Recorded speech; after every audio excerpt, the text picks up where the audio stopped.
Welcome to the First Unitarian Universalist Church of Houston, a congregation that welcomes you and extends a heartfelt and inclusive invitation to join us in meaningful worship and in service to the world. We greet all those who join us this morning, those in our sanctuary, and all of our many online viewers.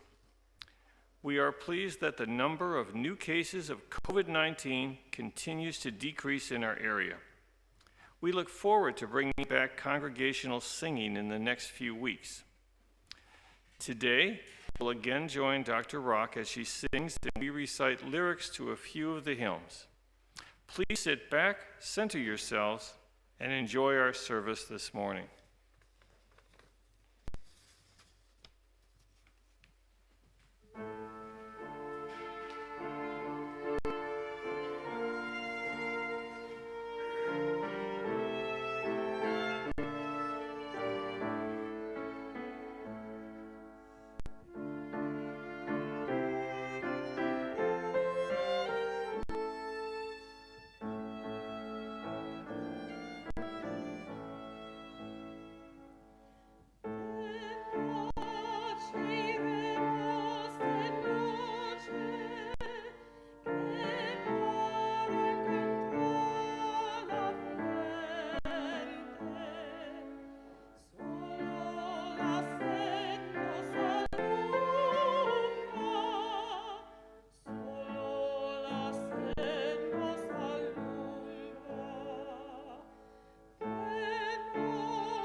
Our call to worship this morning is by the UU minister and spiritual director, the Reverend Tanya Marquez. It is now when we are called as witnesses of the world to mend it, to change its course, to restore it. It is now when we are called to act on our values, not to hide, not to fear, but to be bold and loud. It is now that we are called to continue our fight for justice, to organize, to speak up. It is now. Let us gather. Let us give each other courage. Let us worship.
I often begin this section of the service by inviting us to focus on our breathing. This has led me to want to share this prayer for caregivers and ancestors by the Reverend Sarah Goodman. Join me in the spirit of prayer and meditation. Find a comfortable place for your body. Breathe as deeply as you are able. Hold in your mind the image of all things, all beings, coming from the same tree, roots stretched in limitless tangles of connection and sustenance, interconnected and interlaced in a web of living and dying that is so beautifully designed and most times invisible. Join me in breathing. Breathe in for our lives touched by ancestors known and unknown. Breathe out for living lives that will touch our descendants. Breathe in for folks held in loving arms as they were raised up. Breathe out for folks who had to make their own way too early in their lives. Breathe in for beloveds who we hold close in our hearts every day. Breathe out for beloveds we sometimes have trouble reaching out to. Breathe in for loving. Breathe out for losing. Breathe in for parents doing the best that they can. Breathe out for the impossible decisions they've had to make. Breathe in for those living with addictions, mental illness, and grief. Breathe out for those living with and caring for folks living with addiction, mental illness, and grief.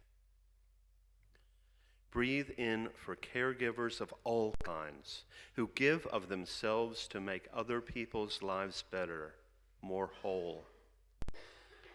Breathe out to honor this holy work. We pray in the names of all those known and unknown, present and absent, remembered and forgotten. Amen.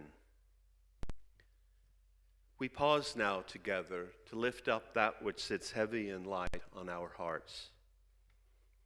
Jeff's brother and Diana Straussman's brother-in-law, Christopher Smysek, remains in the hospital in San Antonio with COVID pneumonia.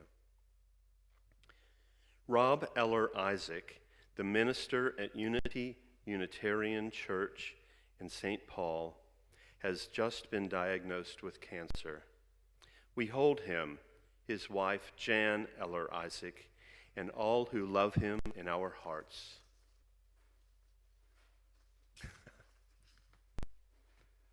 And our book comes forward.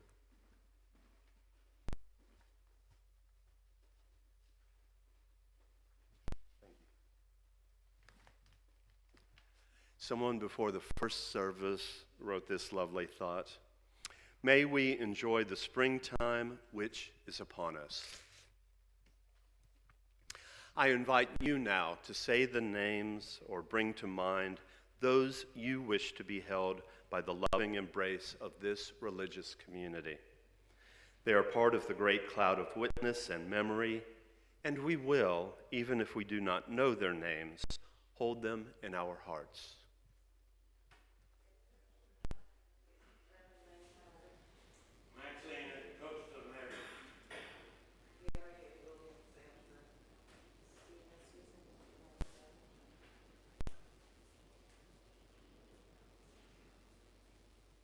In this great cloud of witness and memory, amid this beloved community, we hear these names and hold them in our hearts. Let us remember the suffering and joy amid and among our community that we do not know. We pause in awe and wonder of the mystery that is life. In the spirit of love, in the spirit of hope, and in the spirit of compassion, I invite each of you to enter into a time of silent prayer, meditation, or reflection.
Each week, our morning offering is shared with an organization that shares our Unitarian Universalist values and through which we may live out our principles in the world.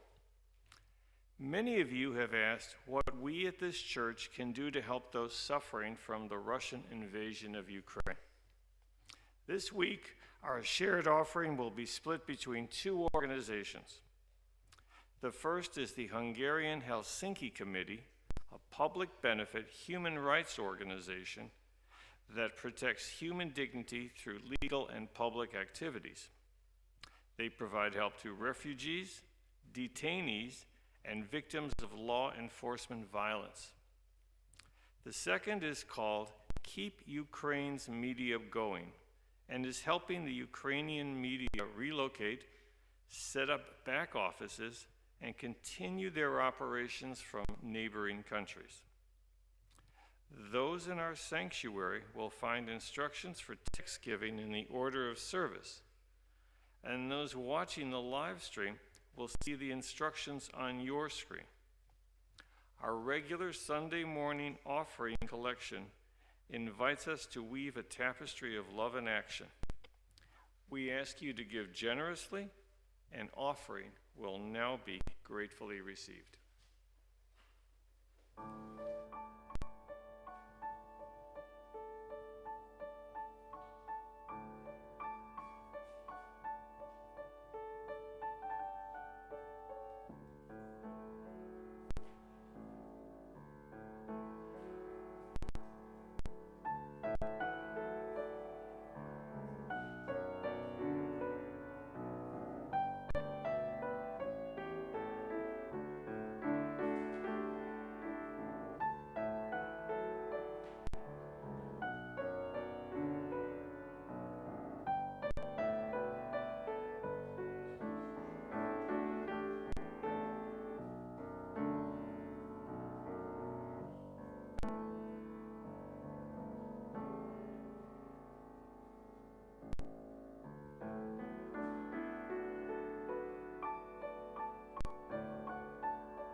Please join me in reading the dedication to the offering that is found in your order of service.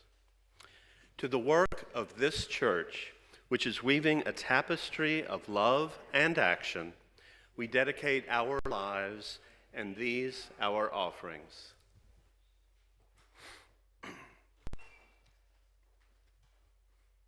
Our first reading this morning is by Arundhati Roy, who's an Indian writer and activist, and she won the Booker Prize in 1997 for her novel, The God of Small Things.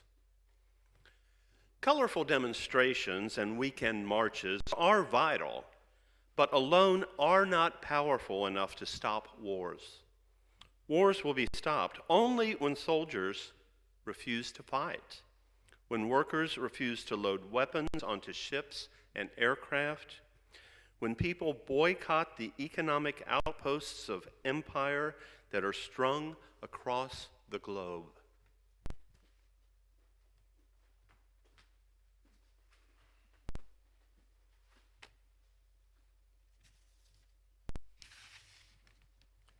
Our second reading is by Sophia Lyon-Faz, the editor, author, teacher, and religious activist who led a revolution in Unitarian religious education.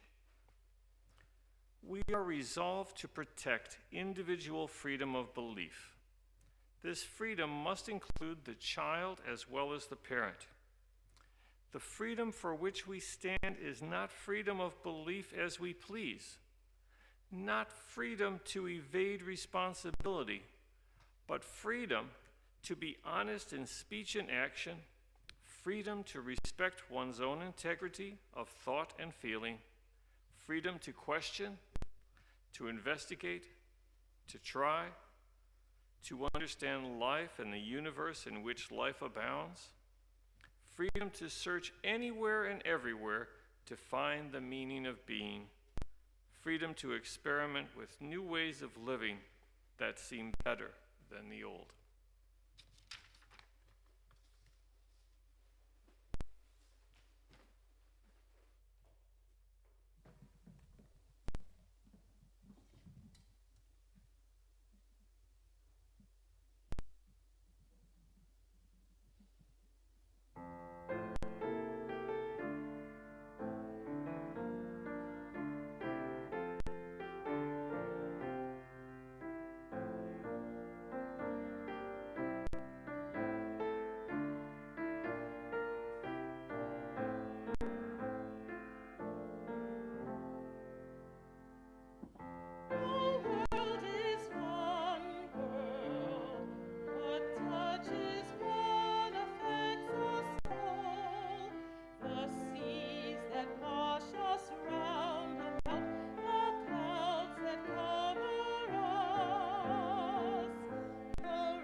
Those of you who are following along closely in your order of service will have noticed that Dr. Bosson was supposed to be here this morning preaching, but he is under the weather.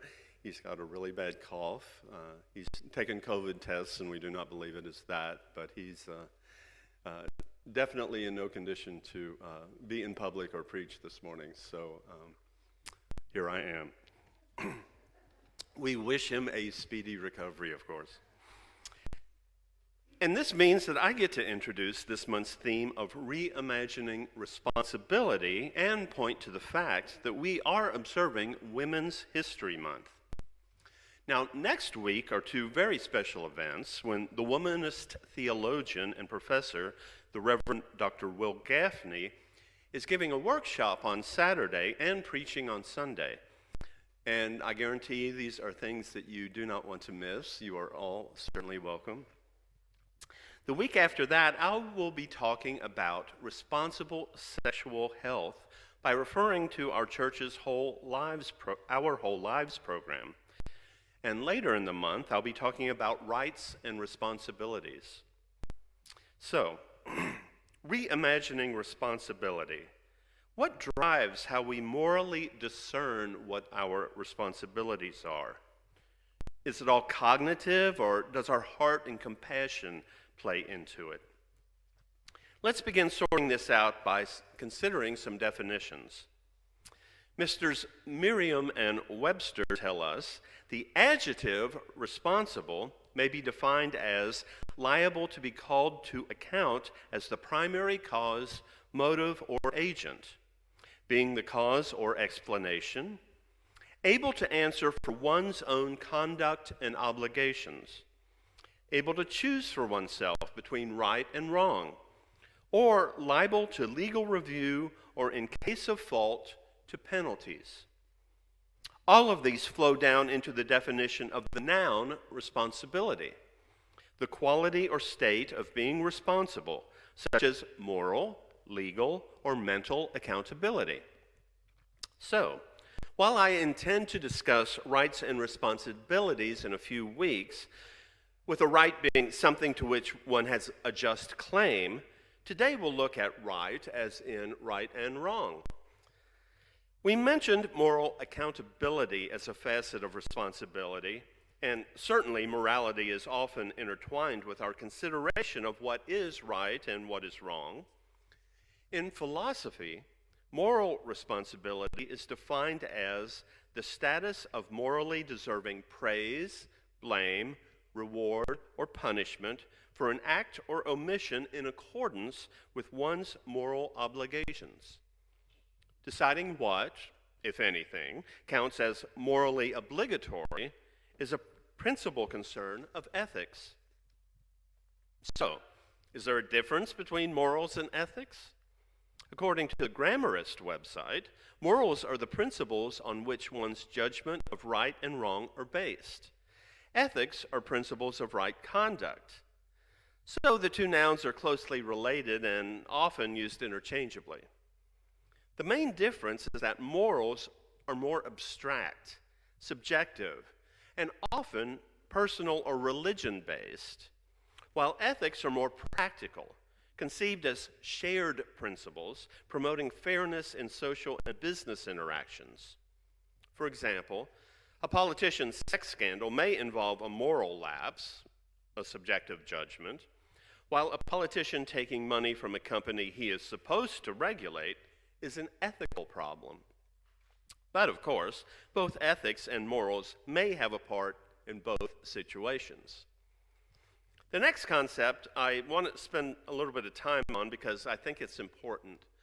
Moral discernment is the ability to look at a particular moral or ethical situation and not only say, I like or dislike this situation or course of action, but also, why?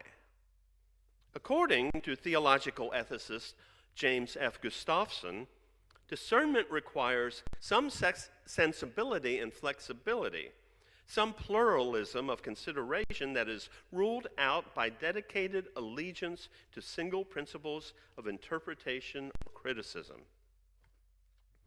Now, as is the case, people have studied and come up with theories around such things, and hapless seminarians are required to read them.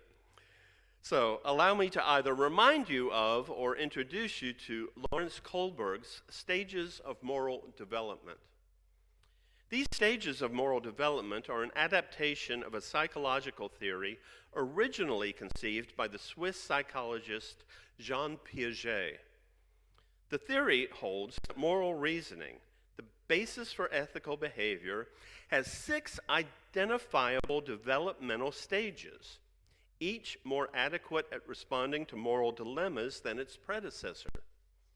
Kohlberg's 6 stages can be grouped into 3 levels of 2 stages each: pre-conventional, conventional, and post-conventional. According to Piaget, it is extremely rare to regress in stages, to lose the use of higher stage abilities. Nor can stages be skipped. Each provides a new and necessary perspective, more comprehensive and differentiated than its predecessors, but integrated with them. The understanding gained in each stage is retained in later stages, but may be regarded by those in later stages as simplistic, lacking in sufficient attention to detail. Much like the second grader smugly praising the first grader on his progress, never thinking of the sixth grader watching them both, it may be our tendency to look down on those in previous stages. Obviously, I'm not describing these to promote that way of thinking. I described the six stages to help us understand why people may believe as they do, so that we can work with them rather than judge them, and to keep ourselves focused on our goals. I think it might be pretty easy to think of those we associate with Kohlberg's different stages when we think of different religions or attitudes toward religion, or even political affiliations. The first two stages are level 1, labeled by Kohlberg as pre-conventional, and are common in children. But it seems to me they are common in some attitudes toward religion and God as well. Stage 1 is obedience and punishment driven. Individuals focus on the direct consequences of their actions on themselves. It is egocentric, lacking recognition that others' points of view are different from one's own. There is deference to superior power or prestige. For example, an action is perceived as morally wrong because the perpetrator is punished. The worse the punishment for the act, the more bad the act is perceived to be. Now, such thinking, it seems to me, has led to the use of the threat of hell to keep people from acting in destructive ways. Another problem with the obedience and punishment-driven stage is it can give rise to an inference that even innocent victims are guilty in proportion to their suffering. Not just victims of poverty, hurricanes, and diseases like AIDS are assumed guilty, but the black kid assaulted by police is assumed guilty, or he wouldn't have been assaulted. Stage 2 is self-interest driven. It expresses the what's in it for me position, in which right behavior is defined by whatever the individual believes to be in their best interest. Stage 2 reasoning shows a limited interest in the needs of others, but only to a point where it might further the individual's own interests. We have moved from stage 1, punishment in hell stage, to a don't you want to go to heaven stage? While the first two stages are more typical of children, the next two stages comprise the conventional level of moral reasoning and are more typical of adolescents and adults. Stage 3 can be described as good intentions as determined by social consensus. The self enters society by conforming to social standards. Individuals are receptive to approval or disapproval from others as it reflects society's views. Teens might say, but it's what all the cool kids are wearing, /doing, /saying, /whatever. Their parents might respond, but what will the neighbors say? Or what would people think? People in this stage may try to be a good boy or good girl to live up to expectations, having learned that being regarded as good benefits the self. Stage 3 reasoning may judge the morality of an action by evaluating its consequences in terms of a person's relationships, which now begin to include things like respect, gratitude, and the golden rule. Stage 4 is authority and social order obedience driven. It is important to obey laws, dictums, and social conventions because of their importance in maintaining a functioning society. Moral reasoning in stage 4 is thus beyond the need for individual approval exhibited in stage 3. A central ideal or ideals often prescribe what is right and wrong. If one person violates a law, perhaps everyone would. Thus, there's an obligation and a duty to uphold laws and rules. When someone does violate a law, it is considered morally wrong. Most active members of society remain at stage 4, where morality is still predominantly dictated by an outside force. This stage 4 thinking reminds me of those who might point to a Bible verse and demand it be followed as they interpret it, no matter how clearly unfair it might be to women, gays, or others. Or those school administrators who have a zero tolerance policy, enforcing the rules no matter what the circumstances or consequences. Next, the post-conventional level, also known as the principled level, stages 5 and 6, is marked by a growing realization that individuals are separate entities from society, and that the individual's own perspective may take precedence over society's view. Individuals may disobey rules inconsistent with their own principles. Now, some theorists have speculated that many people may never reach this level of abstract moral reasoning. But I find hints of our 7 UU principles in the descriptions of these stages. In stage 5, which is social contract driven, the world is viewed as holding different opinions, rights, and values. Such perspectives should be mutually respected as unique to each person or community. I hear shades of our 4th UU principle here, a free and responsible search for truth and meaning. Laws are regarded as social contracts rather than rigid edicts. Those laws that do not promote the general welfare should be changed when necessary to meet the greatest good for the greatest number of people. Or, as Spock said in The Wrath of Khan, logic clearly dictates that the needs of the many outweigh the needs of the few. This is achieved through majority decision and inevitable compromise. Democratic government is ostensibly based on stage 5 reasoning, and our 5th principle is the right of conscience and the use of the democratic process within our congregations and in society at large. In stage 6, which is universal ethical principles driven, moral reasoning is based on abstract reasoning using universal ethical principles. Laws are valid only insofar as they are grounded in justice. And our 6th UU principle is the goal of world community with peace, liberty, and justice for all. A commitment to justice carries with it an obligation to defy unreasonable laws, which brings to mind Dr. Martin Luther King Jr. and his statement, one has a moral responsibility to disobey unjust laws. His letter from Birmingham jail is an open letter written on April 16, 1963. The letter defends the strategy of nonviolent resistance to racism. It says that people have a moral responsibility to break unjust laws and to take direct action rather than waiting potentially forever for justice to come through the courts. Responding to being referred to as an outsider, he wrote, "Injustice anywhere is a threat to justice everywhere."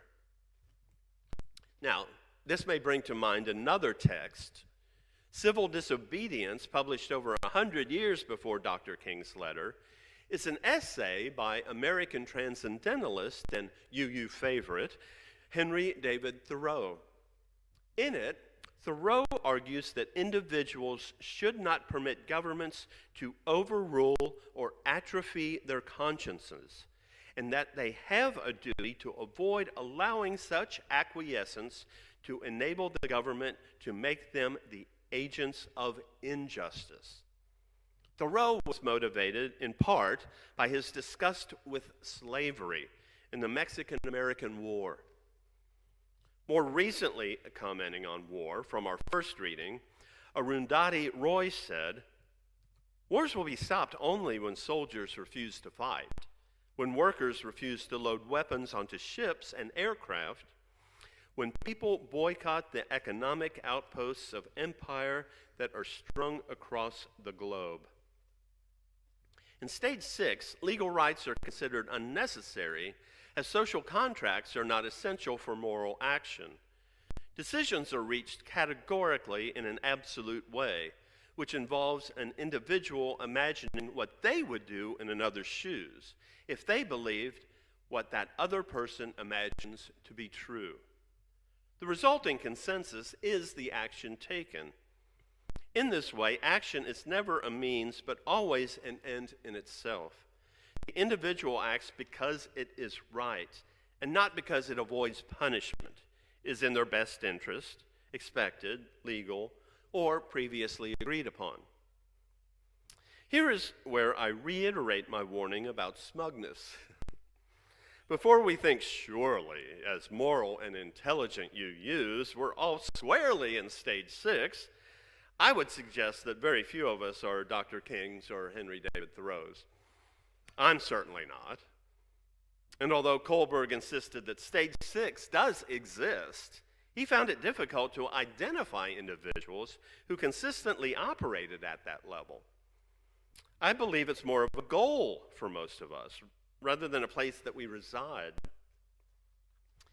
Perhaps, thinking again of Mr. Spock, a goal for the 24th century, when the United Federation of Planets will operate under a single central government, founded on the principles of liberty, equality, peace, justice, and progress, with the purpose of furthering the universal rights of all sentient life.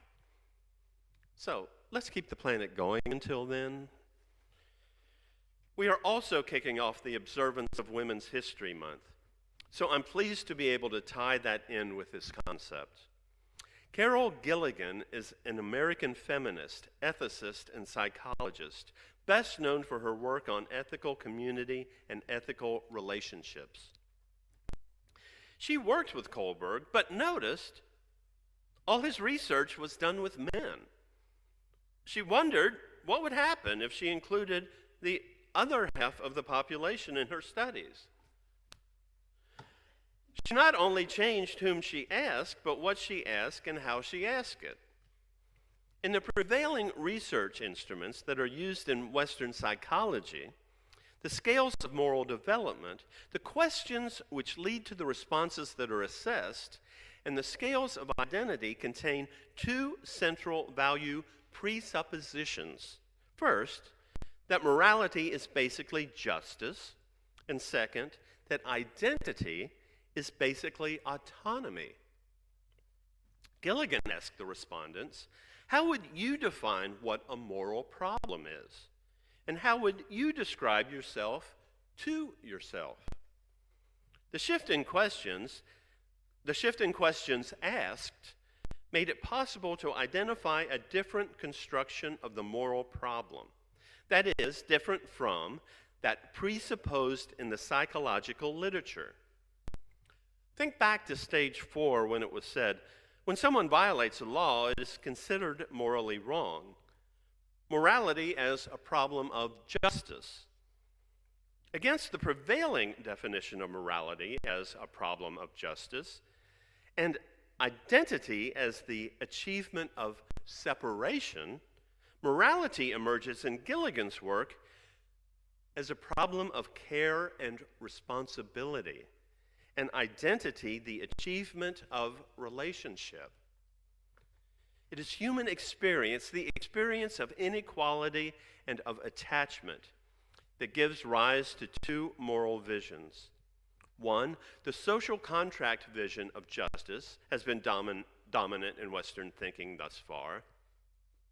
But these two ways of moral thinking reveal different perspectives on the relationship between self and others, as unequal or equal, attached or detached.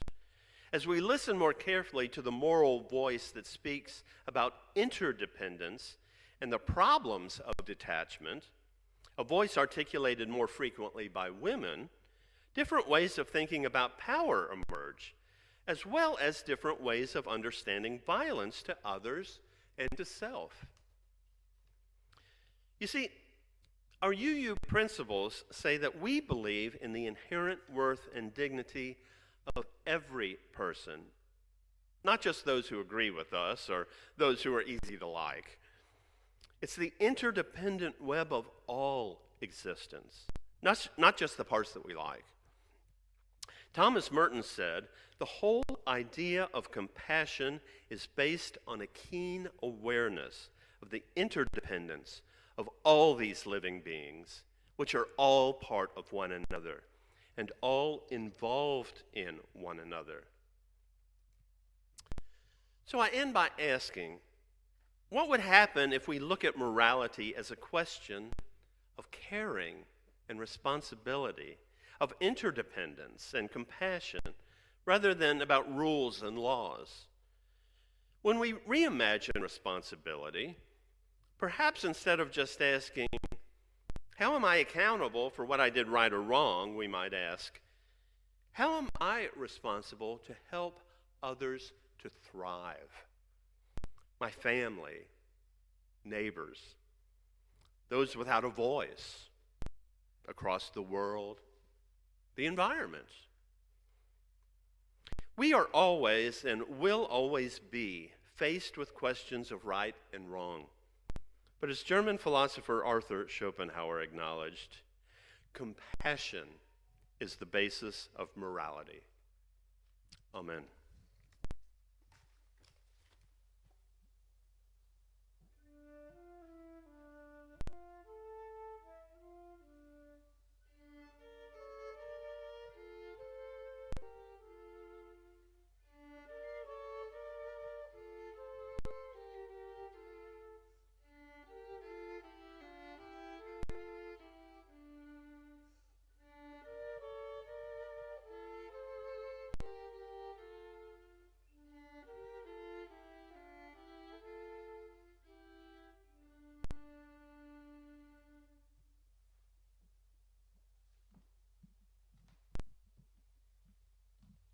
And as we move to our closing hymn, I'm going to ask you all to open up your hymnals to number 175.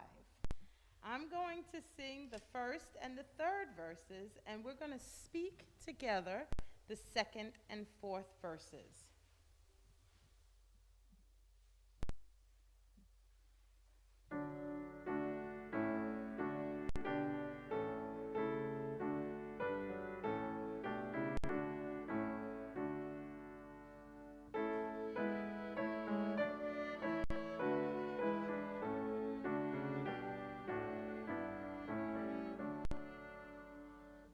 We celebrate the web of life, its magnitude we sing. For we can see divinity in every living thing. A fragment of the perfect whole in cactus and in quail, as much in tiny barnacle as in the great blue whale. Of ancient dreams we are the sum, our bones link stone to star, and kind of future worlds to come, with worlds that were and are. Respect the water, land, and air which gave all creatures birth. Protect the lives of all that share the glory of the earth. We celebrate the breath of life, its we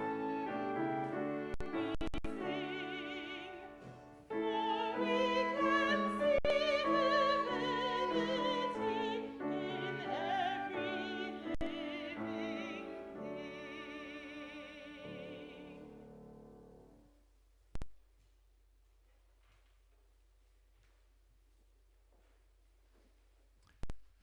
Please join me with the words printed in your order of service for extinguishing our chalice. We extinguish this flame, but not the light of truth, the warmth of community, or the fire of commitment. These we carry in our hearts until we are together again.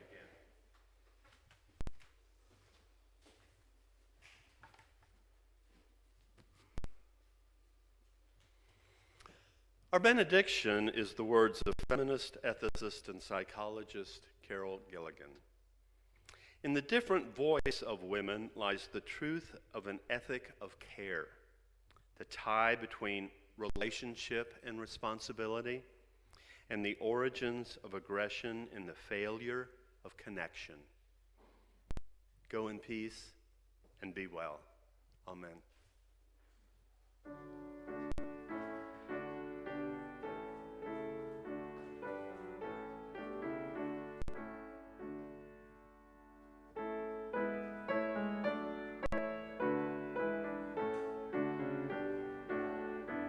Thank you so much for watching our service.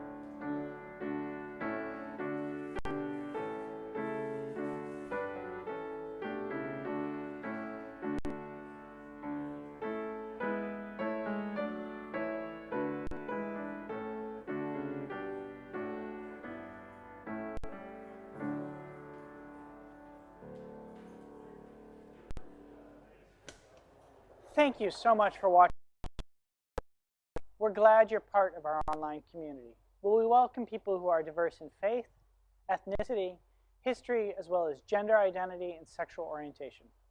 There are many different ways you can get involved in our community. One you can do right now is by clicking like below or subscribing to our channel. If you're interested in joining our congregation, please email us at membership@firstuu.org. Thanks so much for joining us.